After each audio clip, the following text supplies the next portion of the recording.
Everyone, welcome to my YouTube channel. So बच्चों, आज हम कक्षा 7वीं की विज्ञान विषय की वर्कशीट नंबर 5 करेंगे, जो कि आपकी 3 अगस्त की वर्कशीट है। सो इस वीडियो को स्टार्ट करने से पहले सभी बच्चे इस चैनल को सब्सक्राइब करके इस वीडियो को लाइक कर दीजिए। तो चलिए स्टार्ट करते हैं। तो यहाँ पर मृदा में पोषकों की पुनः पूर्ति बताई गई है, यानी अगर आप किसी भी फसल को उगाते हैं तो वो जो मिट्टी में आपकी जो पोषण होते हैं वो सारे वो फसल ले लेती है।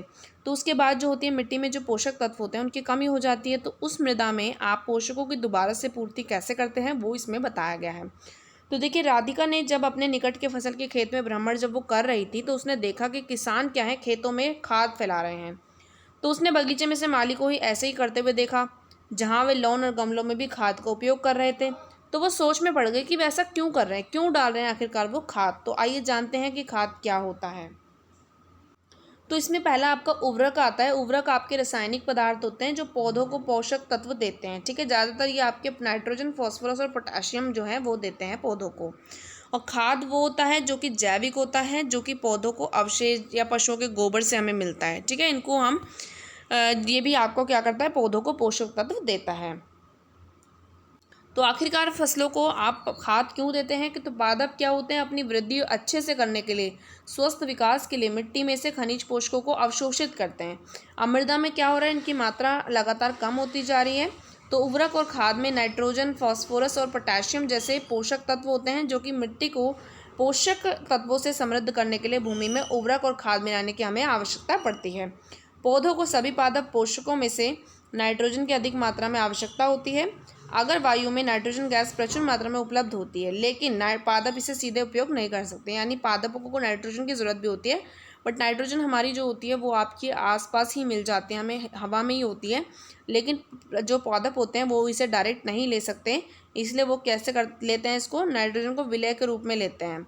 ठीक है, इसी रूप में वो उसको अवशोषित कर सकते हैं, बाकी वो ऐसे नहीं ले सकते गैस के रूप में। तो एक राइजोबियम आपका जीवाणु आता है। तो राइजोबियम जो होता है वो आपका जीवाणु होता है, जो आपके चना, मटर, मूंग और अन्य जितने भी फलीदार पादप होते हैं उनकी जड़ों में ये जीवाणु रहता है। ये क्या करता है, आपके जो वायुमंडल में जितनी भी नाइट्रोजन है उसे ले लेता है और लेने के बाद उसको विलय पदार्थों में बदल देता है।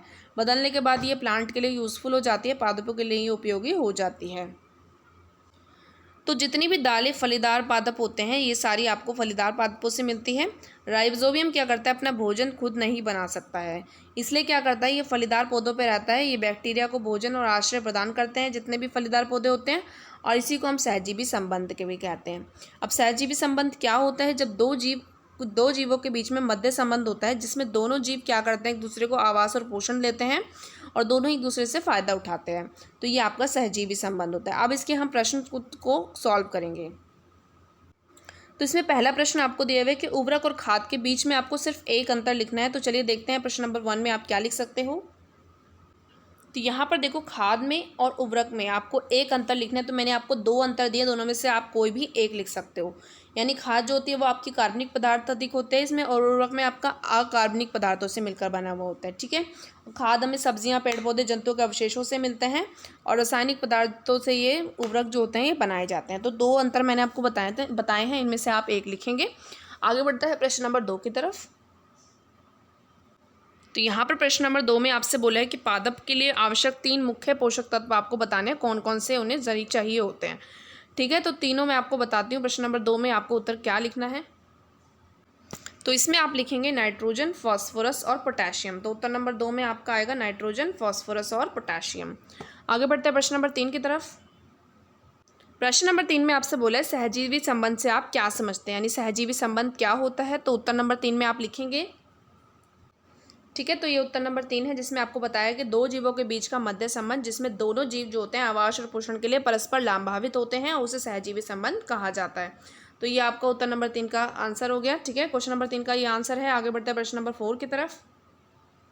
प्रश्न नंबर 4 में आपसे बोला है कि पादपों को उर्वरक और खाद की आवश्यकता क्यों होती है। पादपों में हम उर्वरक और खाद क्यों डालते हैं, उनको उनकी ज़रूरत क्यों पड़ती है। तो प्रश्न नंबर 4 के उत्तर में आप लिखेंगे कि खाद देने के क्या उद्देश्य होते हैं, कि संतुलित पोषक तत्व उपलब्ध करना और पौधों को अधिक से अधिक संतुलित मात्रा में सभी आवश्यक तत्वों की उपलब्धि कराना, ये खाद देने के उद्देश्य होते हैं।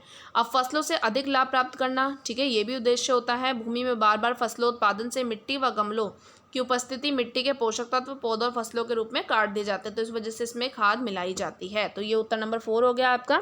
तो इस वर्कशीट में आपके कुल 4 प्रश्न दिए हुए थे, चारों के उत्तर मैंने आपको बता दिए हैं। सो जाने से पहले इस वीडियो को लाइक कर देना।